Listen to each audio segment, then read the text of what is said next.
You already know what you need to do. That's the part nobody talks about. You know the habits, you've read the books, you've watched the videos, you've written the goals down, maybe more than once. And yet, the to-do list sits unfinished. The alarm gets snoozed. The plan that felt so clear on Sunday night looks blurry by Tuesday morning. And somewhere around 11 p.m., you find yourself staring at everything you didn't do, wondering what is wrong with you. Here's the truth nobody is saying out loud. Nothing is wrong with you, but something is missing. Something your brain has been wired to need for over 200,000 years. And once you understand what it is, the failure stops making sense, and the path forward becomes uncomfortably obvious. This is not a story about motivation. It's not about waking up at 4 a.m. or cold showers or discipline hacks. This is about a deep biological gap. A gap between how your brain was built to operate and the world you're actually living in. And once you see it, you cannot unsee it. Let's start at the beginning. Your ancestors didn't have calendars. They didn't have productivity apps. They didn't have vision boards. What they had was the tribe. A group of 10 to 50 people who watched them every single day, who saw when they were working, who noticed when they weren't, who depended on their effort for survival, and made sure they knew it. For 200,000 years, human performance wasn't self-generated. It was socially enforced. You worked hard because people were watching, because people needed you, because the consequence of laziness wasn't just a bad week. It was rejection, starvation, or death. Your brain evolved inside that system. Think about that for a moment. The brain you're using right now, the one trying to build better habits, hit your goals, become more efficient, was shaped in an environment where someone was always watching, always responding, always holding you accountable in real time. And then suddenly, that environment disappeared. You got your own room, your own schedule, your own goals that no one else knows about, your own silent to-do list that exists only inside your head. You became, for the first time in human history, completely neurologically unwitnessed, and your ancient brain has absolutely no idea what to do with that. This is what researchers call the accountability gap. Dr. Gail Matthews, a psychologist at Dominican University of California, ran a study that changed how behavioral scientists think about goal achievement. She divided participants into groups based on how they set and shared their goals. People who simply thought about their goals achieved them at a rate of about 43%. But people who wrote their goals down and sent weekly progress reports to a friend achieved their goals at a rate of 76%. 76% versus 43%. Not because the second group was smarter. Not because their goals were easier. The only difference was the presence of a witness, a real human being who knew what they were supposed to be doing. Your brain responds to being seen in a way it simply does not respond to private intention. And the reason for this goes deeper than motivation. Much deeper. Dr. Robert Cialdini, one of the world's leading researchers on influence and social behavior, spent decades studying what actually drives human commitment. His findings, documented in his landmark research on persuasion and social proof, point to the same ancient circuit. When you make a public commitment, your brain activates systems tied to identity, reputation, and social belonging. Systems that were originally designed to keep you alive inside your tribe. In other words, the moment someone else knows your goal, your brain treats it differently. It stops being a wish, it becomes a social contract.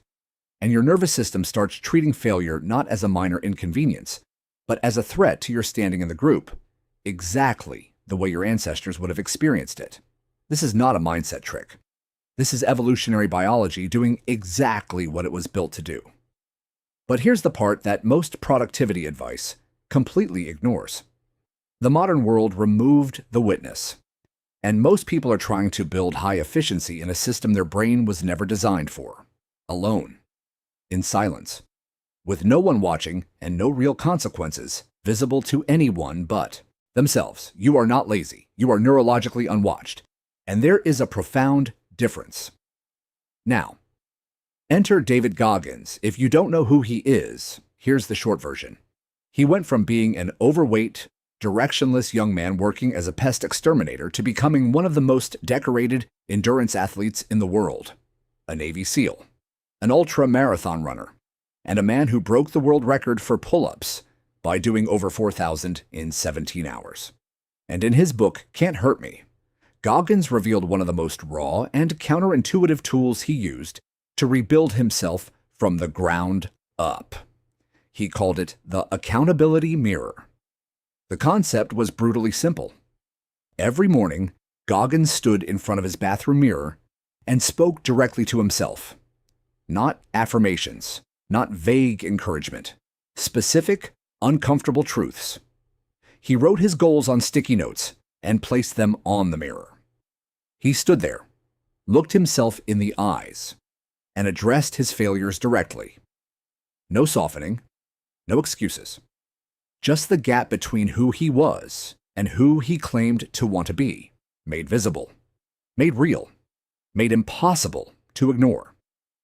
What Goggins understood intuitively, and what the science now confirms, is that the brain needs a witness. And in the absence of the tribe, you can become your own. The mirror created a social feedback loop inside a private space. The reflection triggered the same ancient circuits that the watching tribe once activated. The eyes looking back at you are still eyes. The brain still responds. But Goggins didn't stop there. He also used real external witnesses. He told people his plans. He put his commitments in writing and made them visible to others. He understood, perhaps without being able to articulate the neuroscience behind it, that accountability is not a personality trait. It is a structural requirement of human performance. The American Society of Training and Development conducted a study that adds a precise number to this idea. Their research found that you have a 65% chance of completing a goal if you commit to someone else.